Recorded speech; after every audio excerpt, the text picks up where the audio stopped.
कि 7 तारीख को जन नायक राहुल गांधी जी पुनः आपके इस कृष्ण मेमोरियल हॉल में जो एक्टिविस्ट हैं उनको संबोधित करने के लिए आएंगे।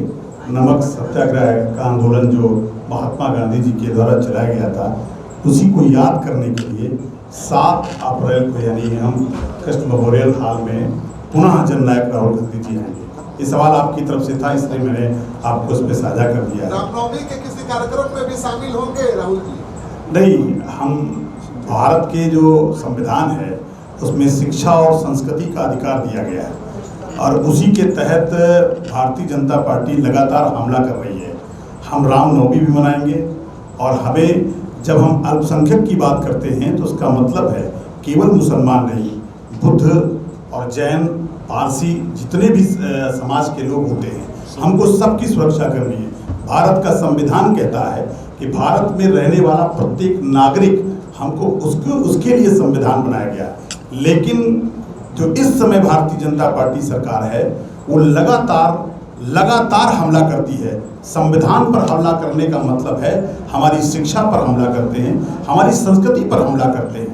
और अभी जो वक्फ बोर्ड का मामला है वो जानबूझ करके एक टारगेटेड, कभी अनुसूचित जाति के लोगों को, कभी पिछड़ी जाति के लोगों को, कभी अति पिछड़ी जाति के लोगों को, कभी आदिवासी लोगों को, कभी अल्पसंख्यक समाज के लोगों को, कभी बहुसंख्यक समाज के। इसके पीछे ये कारण है कि देश का जो खजाना है उसको लूटने की लगातार प्रक्रिया चल रही है।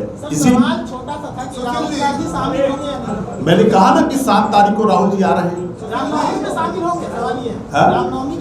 हम सब धर्म समभाव। देखिए, मैंने पहले कहा कि सभी धर्मों को हम मानते हैं और जन नायक राहुल गांधी जी जहां जहां भी आमंत्रित किए जाते हैं वहां वहां जन नायक राहुल गांधी जी जाते हैं। सुशील जी, चिराग पासवान ने कहा है कि बिहार में अपराध बढ़ा है और अनुसूचित जाति जनजाति के लोग ज्यादा मारे जा रहे हैं, दलित मारे जा रहे हैं। क्योंकि भाजपा का एजेंडा ही है कि जो कमजोर लोग हैं उन पर हमला किया जाए। वो सन 1947 से पहले वाला देश चाहते हैं। उस 47 के बाद जो इस देश में हर जाति धर्म को अधिकार और सुरक्षा मिली है उसी से वो नफरत करते हैं, उसी पर वो हमला करते हैं। तो निश्चित तौर पर इस समय जो सरकार चल रही है वो भाजपा ही सरकार चला रही है और जो इस समय वर्तमान मुख्यमंत्री हैं उनकी जो स्वास्थ्य की जो स्थिति है वो सब बिहार के लोग जानते हैं। ये सरकार पूरी तरह से भारतीय जनता पार्टी स्वयं चला रही है और उसका एक हिडन एजेंडा है कि पूरी ताकत से बिहार का जो ताना बाना है, जो ये बहुसंस्कृति है, उस पर हमला किया जाए और ये एक एजेंडा है। कन्हैया कुमार मंदिर जाते हैं और मंदिर से निकलते हैं तो मंदिर खोल दिया जाता है।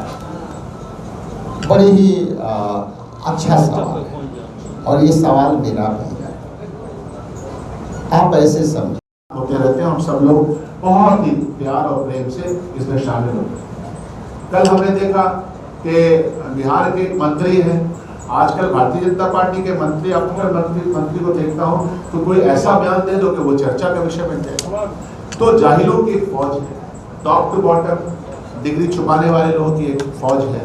तो वो फौज न तो देश का इतिहास समझती है, न तो देश की सामाजिकता समझती है, न तो देश की सामाजिक जो समरसता है, जो वसुधैव कुटुंबकम की परिकल्पना है उसको समझती है, तो वो बयान देते रहते हैं। इसलिए इस प्रेस कॉन्फ्रेंस के माध्यम से हम तमाम लोग, हमारे मदन मोहन झा जी हमारे पूर्व अध्यक्ष भी हैं, हमारे सहयोगी लीडर हैं, हमारे अध्यक्ष जिनको आपने सुना पासी जी है, जो घूम करके बिहार में जो दायित्व इनको मिला है वैसे सेक्रेटरी के वो अपना काम कर रहे हैं, राठौड़ जी के साथ आपका संबंध है। तो वक्फ अमेंडमेंट बिल को हम पुरजोर तरीके से जिस रूप में पार्लियामेंट में लाने का प्रयास हो रहा है उसकी हम मुखालफत करते हैं, सड़क पे करते हैं, बाहर करते हैं, पार्लियामेंट के अंदर करते हैं। दूसरी बात यह भी है कि वक्फ के मामले में लगता है कि लोगों को बहस नहीं, कोई भी प्रॉपर्टी वक्फ नहीं हो सकती।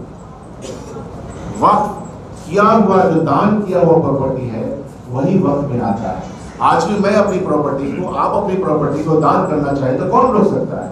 और दान करता ये लिख सकता है कि हमारे इस दान किए हुए प्रॉपर्टी का इस्तेमाल इन कामों में होगा। ये न्याय सम्मत भी है और हमको कॉन्स्टिट्यूशन इसका राइट देती है। तो आप कॉन्स्टिट्यूशन राइट को स्टाइफल करना चाहते हैं, गला घोटना चाहते हैं, जो लोग भी विश्वास करते हैं सामाजिक एकता और सामाजिक न्याय में, वो इसको मानेंगे नहीं।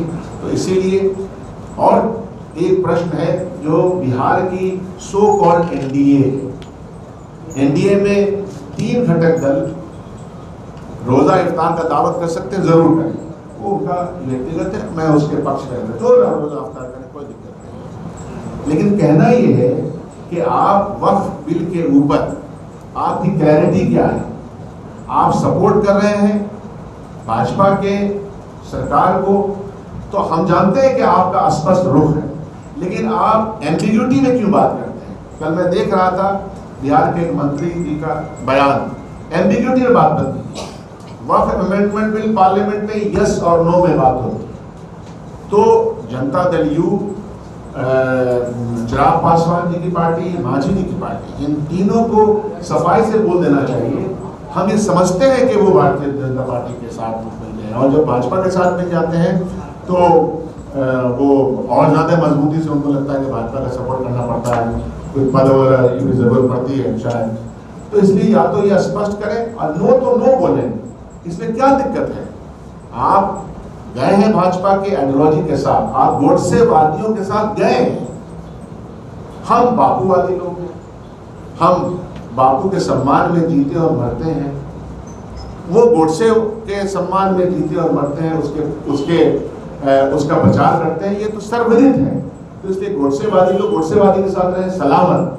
हम बापू के अनुयायी हैं, कांग्रेस पार्टी, हम उनके साथ रहना चाहते हैं, देश की जनता उनके साथ रहना चाहती है। तो इसीलिए प्रेस वार्ता है कि वक्फ बिल कांग्रेस पार्टी जिस रूप में भारतीय जनता पार्टी और एनडीए लाना चाहती है, उस रूप में हम इसको बिल्कुल नहीं चाहते हैं। किसी भी बिल के ऊपर कोई चर्चा हो सकती है, कोई कमी है तो उसकी बात हो सकती है, लेकिन इसमें जो प्रावधान दिए गए हैं वो कंप्लीटली एंटी कॉन्स्टिट्यूशनल है, जिसको जो नाकाबिले बर्दाश्त भी है, नाकाबिले फरामोश भी है।